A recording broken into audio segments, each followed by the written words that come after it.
Hey tout le monde, je vous retrouve aujourd'hui dans un nouvel update lecture. Et en fait ça va être le date de mars. Voilà, on est quand même le 12 mai, super. Mais j'ai pas trouvé de temps pour vous les tourner. C'est pas que j'en ai pas eu, c'est que j'ai pas trouvé. Genre en mode j'étais pas chez moi. Bah là en même temps je suis pas chez moi seule, mais enfin j'étais pas toute seule chez moi avant. Et puis là je me dis bon bah vas-y, à un moment donné faut y aller quoi, parce que là voilà. Donc au mois de mars, j'avais 1, 2, 3, 4, 5, 6, 7 livres à vous présenter. Et juste pour vous prévenir comme ça, au mois d'avril, je crois que j'en ai 12. J'ai pas compris ce qui s'est passé au mois d'avril. J'ai bombardé. Bref, c'est pour ça que je vous fais qu'un seul mois dans cette update lecture là. Parce que sinon, la vidéo elle va durer 3 heures quoi. Et donc du coup, bah voilà. Donc on va commencer tout de suite. Donc vu que c'est les lectures du mois de mars, je vous avoue que mes avis, déjà qu'en temps normal, ils sont pas ouf. Mais alors là, vu que la lecture, ça fait 3 mois que je l'ai lu, bon, autant vous dire que voilà. Donc on va commencer tout de suite avec Highway to Us. Highway to Us, c'est ça, Highway to Us. De Dalinda Dane, publié aux éditions Hugo dans la collection New Romance. Donc, ce livre-là est le deuxième tome de la saga. Du coup, on ne sait pas trop c'est quoi la saga, mais en tout cas, c'est le tome spin-off de Starway to Heaven. Voilà, donc dans ce livre, on va rencontrer Sawyer et Hollis, je crois que c'est ça. Et en fait, comment ils vont se rencontrer? Et bien simplement, très simplement, Hollis va de façon très littérale rentrer dans Sawyer, voilà. Et c'est comme ça qu'on dit de façon très littérale, ouais, très littérale, rentrer dans Sawyer. Et vu que ça se passe sur son lieu de travail à elle, du coup, vu que son patron c'est un petit peu un connard, on va dire ça comme ça. Du coup, il va lui dire ah mais c'est de ta faute et nous nanana, parce que du coup bah elle a renversé tout ce qu'elle avait sur son plateau quand il l'a renversé. Donc il va lui dire c'est de ta faute et tout, donc du coup je te vire. Voilà. Sauf que Sawyer a besoin de ce travail. En plus du travail qu'elle fait à la bibliothèque, elle a besoin de ce travail-là. Du coup, bah, elle est un peu dégoûtée et du coup, Hollis, il va lui dire bah écoute, je vais t'aider à retrouver un travail, ou du moins, même si j'arrive pas à t'aider à retrouver un travail, je vais t'aider, comment me faire pardonner quoi. Je veux t'aider pour me faire pardonner. Donc du coup, il va être amené à se revoir et après, on va se rendre compte qu'en fait, Hollis et Sawyer, ils ont un point commun. Ils ont ils ont quelque chose qui les lie entre eux, qui est très très très très très très important. Voilà, ouais, ils ont quelque chose qui les lie qui est très très important. Et voilà. Donc ce que j'ai bien aimé dans ce livre-là, c'est le passé de Hollis, parce qu'on nous dit que Hollis c'est quelqu'un de très secret, et parce qu'il a un passé assez sombre. Et je trouve que pour une fois c'est vraiment justifié, on va dire, d'utiliser le terme passé sombre. C'est vraiment justifié, c'est pas quelque chose qu'on voit, c'est pas une thématique qu'on voit beaucoup dans les romans. Du moins j'en ai pas lu d'autres, des romans avec ce type de passé là. Et voilà, donc en fait, Sawyer et Hollis, ils vont se retrouver sur pas mal d'aspects de leur passé. Donc voilà, j'ai bien aimé cette romance. De ce que je me souviens, c'était un bon moment. Ensuite, du coup, la deuxième lecture du mois de mars, c'était Valiosa Spark, le tome 3 de Maloria Cassis, publié aux éditions Hugo dans la collection New Romance, comme d'habitude. Voilà, donc pour ceux qui ne savent pas, Paliosa Spark, c'est quoi? C'est tout simplement une nouvelle résidence qui vient d'ouvrir dans le centre de Los Angeles, il me semble, ou en tout cas à Los Angeles. Voilà, et en fait dans les 3 tomes, on va suivre des locataires de cette résidence. Voilà, et enfin principal, mais après tout au long des 3 tomes, on va suivre les autres qui ne sont pas les personnages principaux. Et surtout, je tiens à préciser qu'il faut lire ces 3 tomes dans l'ordre, parce qu'il y a un fil rouge qui... il y a un fil rouge durant les 3 tomes en fait, Donc on peut pas lire ces tomes-là indépendamment. Enfin, du moins, c'est mon point de vue. Tu peux pas les lire indépendamment parce que sinon, bah, il y a des choses que tu vas pas comprendre tout simplement. Donc, il faut bien commencer par le tome 1 et tout. Voilà, donc dans ce livre, on va, dans ce tome, on va suivre Ava et Travis. Ava et Travis qui sont deux personnalités très différentes. Ava, c'est un petit peu le rayon de soleil de la bande, entre guillemets. Elle est toujours là, très expressive, très... Enfin voilà quoi, toujours à être expressif, etc. Merci Alison, je te répète, c'est très cool. Et Travis, quant à lui, c'est un peu un ours grognon, quoi. Moins il sort, mieux il se porte. Quasiment moins il voit ses amis, mieux il se porte. Enfin, pourtant il les aime, hein, mais moins il voit ses amis, mieux il se porte. Donc voilà, donc deux personnalités très opposées. Et en fait, là, ils vont être amenés à plus se voir que d'habitude parce que Ava, qui est fleuriste, va subir dans son magasin de fleurs. C'est comme ça qu'on dit? Dans son... Ouais, dans son magasin de fleurs. Un cambriolage. Et du coup, vu que Travis est policier, et bah, c'est lui qui va être sur l'enquête. Et du coup, voilà. Du coup, ils vont être amenés à se rapprocher, comme ça, entre guillemets. Alors, qu'est-ce que j'ai pensé de ce livre? Et ben, en fait, j'ai bien aimé. Je ne crois pas que ça soit mon préféré, ou peut-être, en fait, je ne sais pas. Ils sont un petit peu, tous un peu au même niveau. Mais en tout cas, dans ce livre-là, je me suis beaucoup reconnue en Ava, notamment sur le fait qu'elle croit et qu'elle aime beaucoup l'astrologie. Voilà, plus d'une fois, elle lance des pics aux personnes par rapport à leur signe astrologique et du coup, j'étais MDR quoi. Voilà, notamment à un moment donné sur les Sagittaires. C'était trop drôle, bref. Ceux qui font attention à l'astrologie sauront et qui l'ont lu aussi surtout. Mais voilà, après que dire d'autre, bah en fait, pas trop, genre, enfin, pour moi de toute façon, Paleo South Park c'est trop une, une valeur sûre, voilà, excusez-moi, je cherchais mes mots. Une valeur sûre parce que bah, c'est trop good vibes et tout, c'est trop genre ambiance été, enfin, trop bien. Pour moi, j'ai kiffé ces trois tomes et d'ailleurs, j'avais commencé par parler au South Park de Marie-Lauria Cassis et vous allez voir dans l'update du mois d'avril que j'ai lu pas mal d'autres livres d'elle. Donc voilà, ensuite, la lecture qui arrive, c'est une lecture assez mitigée, voire même j'ai pas trop aimé.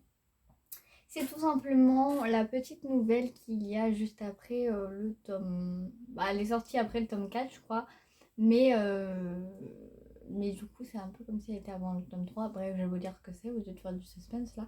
C'est la petite nouvelle de 10 midi, 10 ans après, enfin...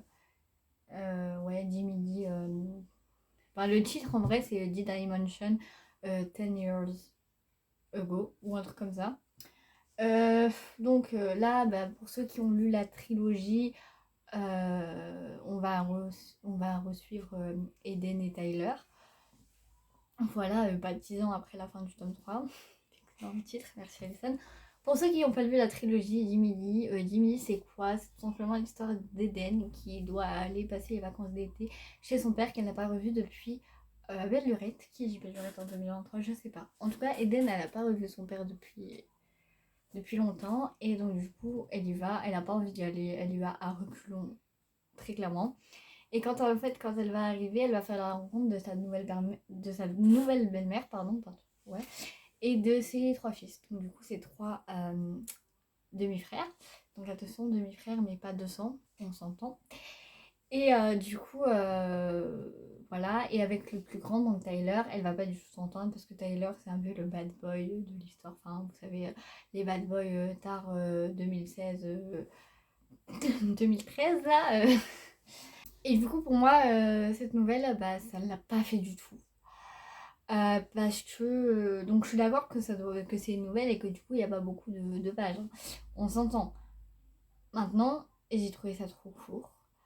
Euh, Franchement, je me rappelle plus. Je crois qu'on est à un mariage d'un des frères de Tyler, je crois. Et c'est tout en fait. Enfin, je veux dire, j'ai pas compris pourquoi cette nouvelle, j'ai pas compris. J'ai pas compris. Faire un truc 10 ans après, d'accord, mais il faut mettre des trucs à l'intérieur, tu vois. Là, franchement, j'ai pas compris le principe, enfin, j'ai pas compris la nécessité de cette nouvelle. Pour moi, si vous la lisez pas, vous perdez rien. Franchement, vous perdez rien. Je l'ai lu comme ça m'a pas pris longtemps, ça c'est sûr, hein. C'était une lecture rapide, ça c'est sûr. Mais je me suis dit pourquoi. À la fin, je me suis dit, à quoi ça sert? À quoi ça a servi là? À rien. À rien. À part à faire vendre parce que c'est du Jiminy, à rien. Franchement, pour moi, ça a servi à rien. Enfin bon, bref. Après, si vous voulez la lire, allez-y, hein. Mais pour moi, pas grande utilité cette nouvelle, quoi, hein. Donc voilà. C'était un peu. Je suis un peu restée sur ma faim. Bah voilà. Après, que dire d'autre? Bah rien. Ouais. Ensuite, j'ai lu Ashes Falling for the Sky de Mathieu Guibé et Lynn Gorman. Donc, ce livre n'est pas pour une fois publié chez Hugo, mais chez Albin Michel. Voilà. Dans la collection, je sais pas. Je crois qu'il n'y a pas de collection chez Albin Michel. Bref. Donc, est-ce qu'il faut vraiment que je vous fasse le résumé de Ashes Falling for the Sky? Vraiment. Mais si jamais, on ne sait pas. On va suivre l'histoire de Ash et Sky qui se rencontrent parce que. Qui se rencontrent parce que. Non. Qui se rencontrent à la fête pré-rentrée de l'université. Et en fait, je crois. Enfin, je me rappelle plus trop, mais je crois que dans les débuts, ça va être un peu genre un. Enfin, ils vont pas s'aimer déjà, de base. Et après, il va y avoir un jeu entre eux, genre ça doit être un style. Enfin, ça doit être un jeu du style. Le premier des deux qui craque a perdu. Ça se trouve, c'est pas du tout ça. Et ceux qui l'ont lu, qui l'ont lu, ils vont me dire, mais qu'est-ce que tu racontes?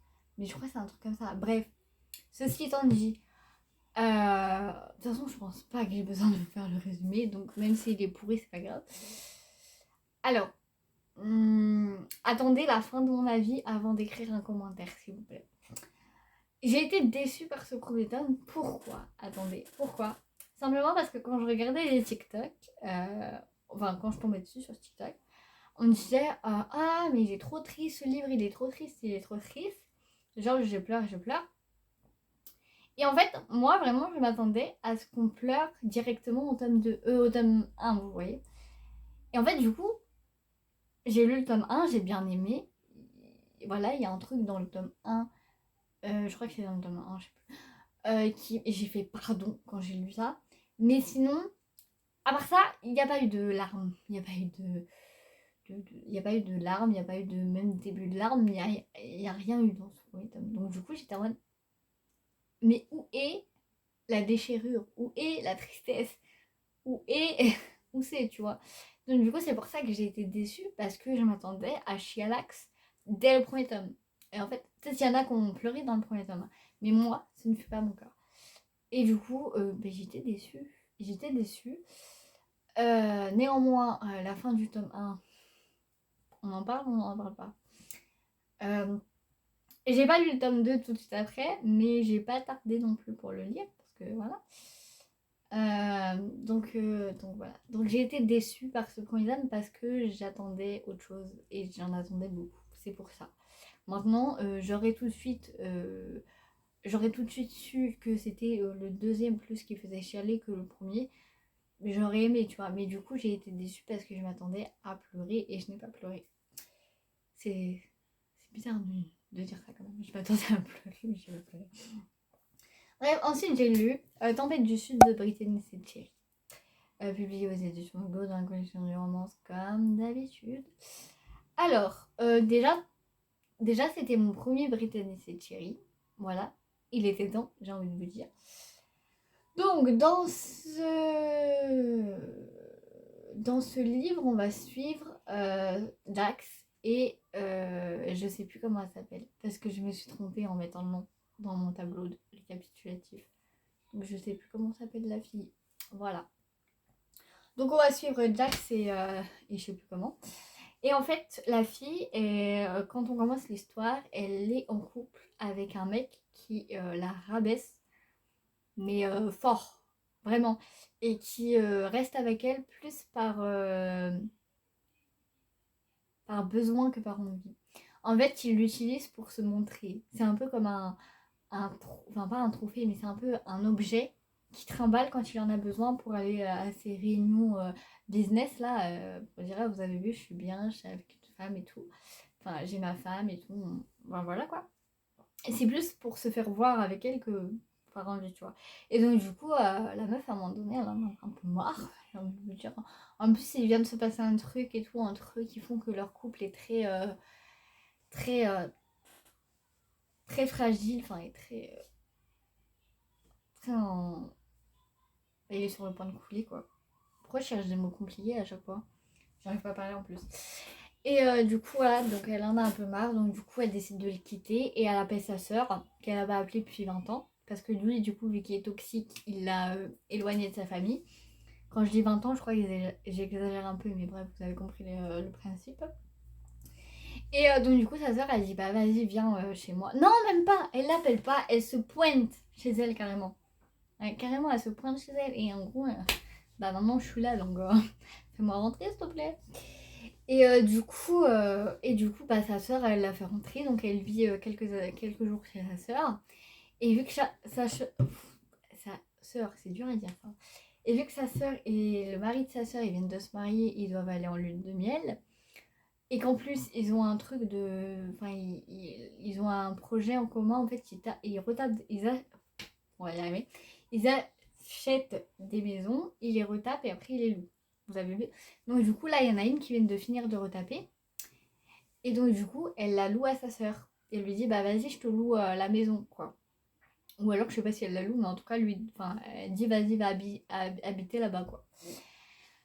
Et en fait, dans ce coin-là, il y a Jax qui habite. Et par la suite, on va apprendre et on va comprendre surtout que la fille, qui n'a toujours pas de nom parce que j'ai totalement oublié, et Jax, en fait, ils se connaissent. Ils se sont connus quand ils étaient plus petits parce qu'ils allaient ensemble à une colonie. Là, ils étaient ensemble dans la même colonie et ils se sont vus plusieurs étés de suite. Et même entre les deux colonies, à chaque fois, enfin, entre les deux périodes de colonie, à chaque fois, ils s'échangeaient des lettres. Je vais y arriver. Et un jour, on ne sait pas pourquoi, Jax, je crois, a arrêté de lui répondre et surtout a arrêté d'aller à la colonie. Et du coup, elle ne sait pas pourquoi. Et donc, du coup, bah, là, ils vont se retrouver, voilà, et elle va savoir pourquoi. Patati, patata, patati, patata, quoi. Voilà. Et du coup, bah, j'ai bien aimé. Voilà. Franchement, je sais plus vraiment ce que j'en ai pensé, si à part vous dire que j'ai passé un bon moment quand j'ai lu ce livre. Je sais plus quoi vous dire du tout. Mais c'était cool, hein. En même temps, voilà. Après, c'est le premier Briston Cherry que j'ai lu. J'en ai pas lu, j'en ai pas relu entre temps parce que j'ai toujours pas lu le tome 2 de la série Compass, du coup. Faudrait peut-être que je m'y mette. Ensuite, j'ai lu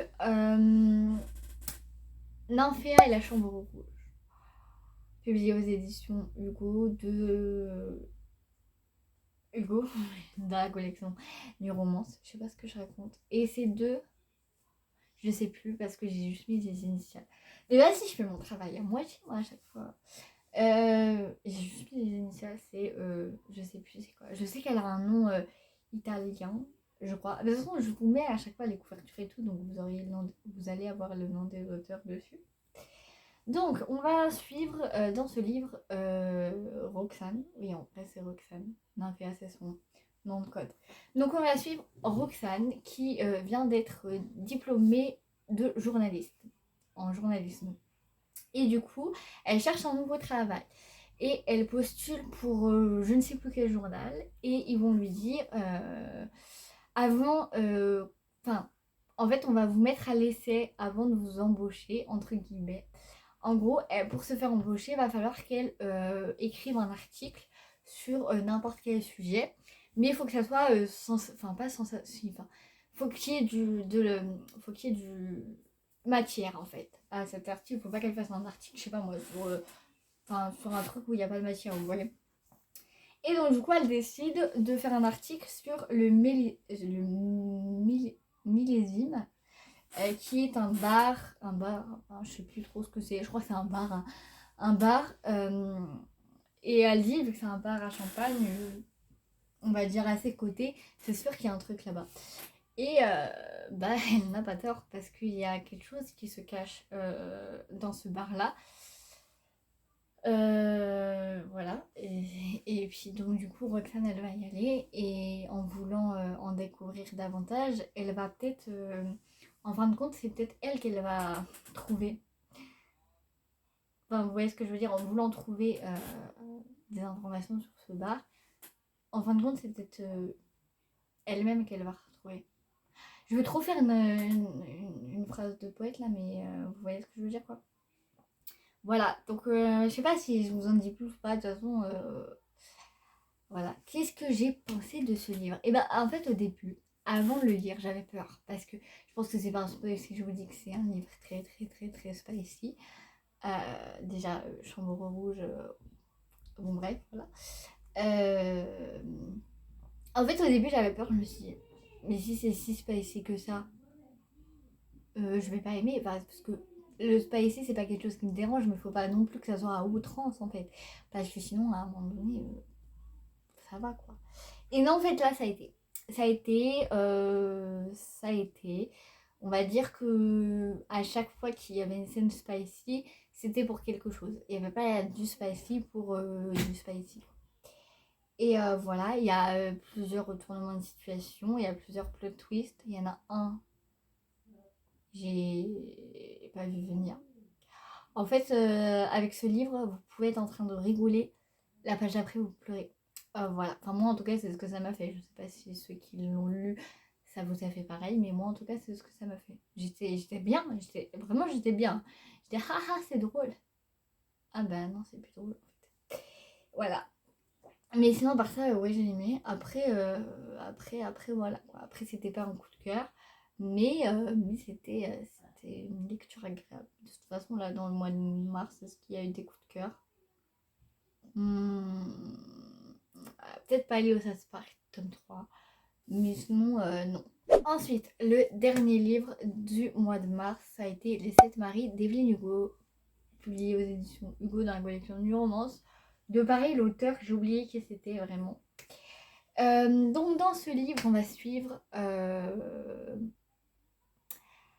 Evelyne, du coup, qui est une star du cinéma. Genre c'est un peu la Marilyn Monroe. Enfin, il y a beaucoup de, de... Elle ressemble pas mal à Marilyn Monroe, je trouve. Donc voilà. Et en fait, elle a 77 ans et en fait, bah, du coup, vu qu'elle sait qu'elle est en fin de vie, elle décide de faire une autobiographie. Et en fait, étonnamment, elle va demander pour cette autobiographie une journaliste qui n'est pas du tout connue. Personne ne la connaît, cette journaliste-là. Enfin, voilà. Et donc, du coup, en fait, la journaliste elle-même en question, donc Monique, ne sait pas pourquoi elle l'a choisie elle et pas quelqu'un d'autre, quoi. Évidemment, il y a une raison derrière tout ça que vous allez découvrir en lisant le livre. Et puis donc, du coup, on va suivre sa vie. Voilà, en racontant à la journaliste, on va suivre sa vie. Euh, Avec le recul, j'ai pas trop aimé en fait. Bah, j'ai bien aimé parce que. Enfin, contradictoire la meuf. Non, j'ai bien aimé le message qui ressortait du livre, le fameux message de toute façon. On ne choisit pas de qui on tombe amoureux en fait. On ne choisit pas vraiment de qui on tombe amoureux. Même si en fait ça serait mieux qu'on tombe amoureux de lui parce que il a plein de choses et tout. Bah en fait non. Notre cœur il va dire bah non en fait toi tu vas aimer lui et basta en fait ça va être ça. Enfin tu vas aimer cette personne et personne d'autre en fait. Donc ça j'ai bien aimé aussi le côté on va dire célébrité, le revers de la célébrité, les mauvais côtés, etc. Donc ça, j'ai bien aimé. Maintenant, j'ai pas trop réussi à m'attacher à Evelyne et à Monique. J'étais un peu détachée de leur histoire. J'étais pas pleinement dedans. Enfin, j'étais pas à fond, quoi. Je lisais un peu en éloigné, vous voyez ce que je veux dire, j'étais pas totalement imprégnée dans l'histoire. Mais voilà, à part ça, c'était bien, mais c'était pas non plus. Enfin bon, je suis désolée parce que je disais que c'est un livre un peu aimé de tous. Mais moi, franchement, si vous ne le lisez pas, vous perdez pas grand-chose, quoi. Voilà, la vidéo est à présent terminée. J'espère qu'elle vous aura plu. Je suis encore une fois désolée pour mes avis un peu chaotiques. De toute façon, avec moi, il ne faut pas chercher des avis très constructifs parce que j'y arrive pas. J'ai beau essayer, hein. Franchement, je vous jure, avant de faire la vidéo, je sais ce qu'il faut dire et tout. Mais au moment de le dire, je ne sais plus. Je perds mes mots et tout. C'est chiant, très très chiant. Mais bref, je vais arrêter d'épiloguer. Je vais vous souhaiter une très bonne fin de journée ou de matinée enfin une très bonne fin de journée, une très bonne journée. Je sais pas quand est-ce que vous regardez cette vidéo. Bref, je vous fais de gros bisous. Je vous dis à très vite pour une prochaine vidéo. Et d'ici là, bonne lecture.